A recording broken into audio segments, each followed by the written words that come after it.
नमस्कार प्रिय भक्तगण। तो चलिए प्रिय भक्तगण, आज हम आपको एक कथा का श्रवण करा रही हूँ जो सुनने मात्र से आपके जीवन में सुख संपत्ति और धन की वर्षा होगी। तो चलिए कथा को प्रारंभ करते हैं। ओम नमः शिव। दक्ष प्रजापति की कई पुत्रियां थी।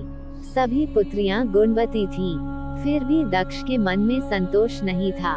वे चाहते थे उनके घर में एक ऐसी पुत्री का जन्म हो जो सर्व शक्ति संपन्न हो एवं सर्व विजयनी हो, जिसके कारण दक्ष एक ऐसी ही पुत्री के लिए तप करने लगे।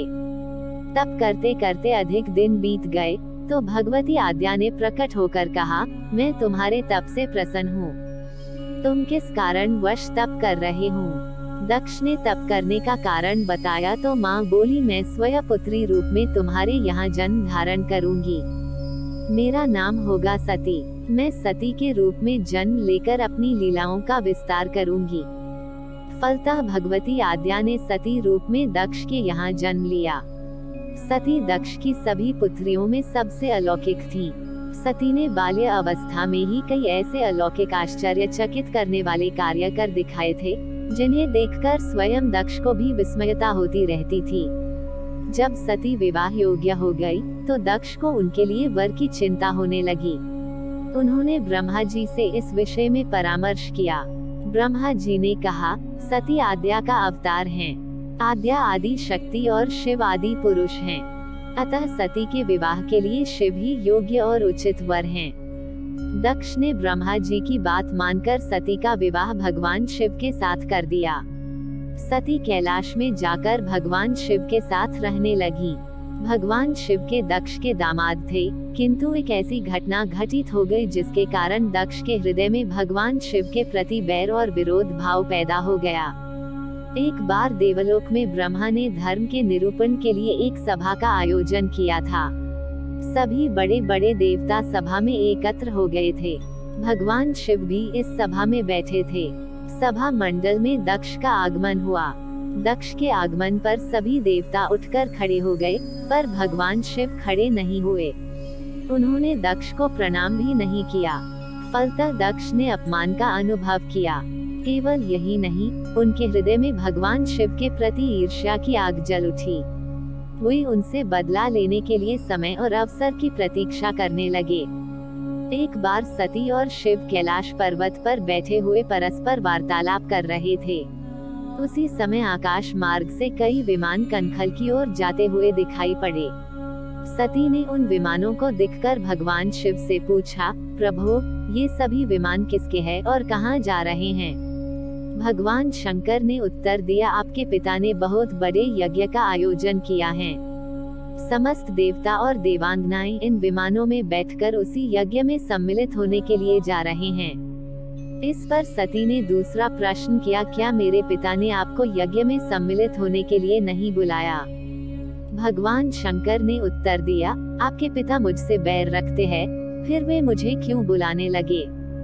सती मन ही मन सोचने लगी, फिर बोली, यज्ञ के इस अवसर पर अवश्य मेरी सभी बहनें आएंगी। उनसे मिले हुए बहुत दिन हो गए।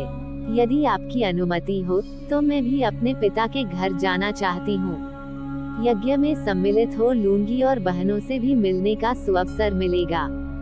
भगवान शिव ने उत्तर दिया, इस समय वहां जाना उचित नहीं होगा।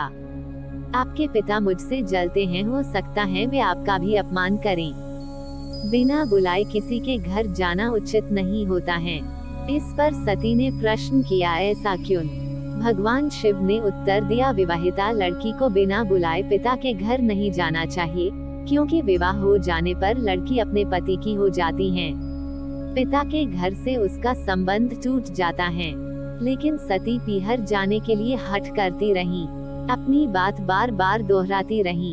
उनकी इच्छा देखकर भगवान शिव ने पीहर जाने की अनुमति दे दी। उनके साथ अपना एक गण भी साथ में भेज दिया। उस गण का नाम वीरभद्र था। सती वीरभद्र के साथ अपने पिता के घर गईं। घर में सती से किसी ने भी प्रेम पूर्वक वार्तालाप नहीं किया। दक्ष ने उन्हें देखकर कहा, तुम क्या यहाँ मेरा अपमान कराने आई हो? अपनी बहनों को तो देखो, वे किस प्रकार भांति भांति के अलंकारों और सुंदर वस्त्रों से सुसज्जित हैं। तुम्हारे शरीर पर मात्र बाघंबर हैं। तुम्हारा पति शमशानवासी और भूतों का नायक है। वो तुम्हें बाघंबर छोड़कर और पहना ही क्या सकता है। दक्ष के कथन से सती के हृदय में पश्चाताप का सागर उमड़ पड़ा। वे सोचने लगी, उन्होंने यहाँ आकर अच्छा नहीं किया। भगवान ठीक ही कह रहे थे, बिना बुलाए पिता के घर भी नहीं जाना चाहिए। पर अब क्या हो सकता है, अब तो आ ही गई हूँ। पिता के कटु और अपमानजनक शब्द सुनकर भी सती मौन रही। वे उस यज्ञ मंडल में गईं जहाँ सभी देवता और ऋषि मुनि बैठे थे तथा यज्ञ कुंड में धू धू करती जलती हुई अग्नि में आहुतियाँ डाली जा रही थीं। सती ने यज्ञ मंडप में सभी देवताओं के तो भाग देखे, किंतु भगवान शिव का भाग नहीं देखा। वे भगवान शिव का भाग न देखकर अपने पिता से बोली, पितृश्रेष्ठ यज्ञ में तो सबके भाग दिखाई पड़ रहे हैं, किंतु कैलाशपति का भाग नहीं है। आपने उनका भाग क्यों नहीं रखा? दक्ष ने गर्व से उत्तर दिया, मैं तुम्हारे पति शिव को देवता नहीं समझता। वो तो भूतों का स्वामी, नग्न रहने वाला और हड्डियों की माला धारण करने वाला है। वह देवताओं की पंक्ति में बैठने योग्य नहीं है। उसे कौन भाग देगा? सती के नेत्र लाल हो उठे, उनकी भौहें कुटिल हो गईं। उनका मुखमंडल प्रलय के सूर्य की भांति तेजोदीप्त हो उठा। उन्होंने पीड़ा से तिलमिलाते हुए कहा, ओह, मैं इन शब्दों को कैसे सुन रही हूँ, मुझे धिक्कार है। देवताओं, तुम्हें भी धिक्कार है। तुम भी उन कैलाशपति के लिए इन शब्दों को कैसे सुन रहे हो जो मंगल के प्रतीक हैं और जो क्षण मात्र में संपूर्ण सृष्टि को नष्ट करने की शक्ति रखते हैं। वे मेरे स्वामी हैं। नारी के लिए उसका पति ही स्वर्ग होता है। जो नारी अपने पति के लिए अपमानजनक शब्दों को सुनती है, उसे नरक में जाना पड़ता है। पृथ्वी सुनो, आकाश सुनो और देवताओं, तुम भी सुनो, मेरे पिता ने मेरे स्वामी का अपमान किया है। मैं अब एक क्षण भी जीवित रहना नहीं चाहती। सती अपने कथन को समाप्त करती हुई यज्ञ के कुंड में कूद पड़ी। जलती हुई आहुतियों के साथ उनका शरीर भी जलने लगा। यज्ञ मंडप में खलबली पैदा हो गई, हाहाकार मच गया। देवता उठकर खड़े हो गए। वीरभद्र क्रोध से कांप उठे। वे उछल उछल कर यज्ञ का विध्वंस करने लगे। यज्ञ मंडप में भगदड़ मच गई। देवता और ऋषि मुनि भाग खड़े हुए। वीरभद्र ने देखते ही देखते दक्ष का मस्तक काटकर फेंक दिया। समाचार भगवान शिव के कानों में भी पड़ा। वे प्रचंड आंधी की भांति कनखल जा पहुँचे। सती के जले हुए शरीर को देखकर भगवान शिव ने अपने आप को भूल गए। सती के प्रेम और उनकी भक्ति ने शंकर के मन को व्याकुल कर दिया। उन शंकर के मन को व्याकुल कर दिया जिन्होंने काम पर भी विजय प्राप्त की थी और जो सारी सृष्टि को नष्ट करने की क्षमता रखते थे। वे सती के प्रेम में खो गए, बेसुध हो गए। भगवान शिव ने उन्मत्त की भांति सती के जले हुए शरीर को कंधे पर रख लिया। वे सभी दिशाओं में भ्रमण करने लगे।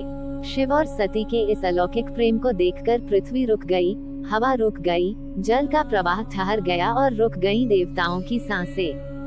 सृष्टि व्याकुल हो उठी। सृष्टि के प्राणी पुकारने लगे, त्राहिमाम त्राहिमाम। भयानक संकट उपस्थित देखकर सृष्टि के पालक भगवान विष्णु आगे बढ़े।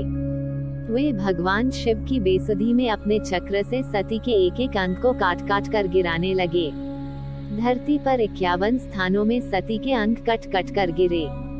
जब सती के सारे अंग कट कर गिर गए, तो भगवान शिव पुनः अपने आप में आए। जब वे अपने आप में आए, तो पुनः सृष्टि के सारे कार्य चलने लगे। धरती पर जिन 51 स्थानों में सती के अंग कट कट कर गिरे थे, वे ये स्थान आज शक्ति के पीठ स्थान माने जाते हैं। आज भी उन स्थानों में सती का पूजन होता है, उपासना होती है।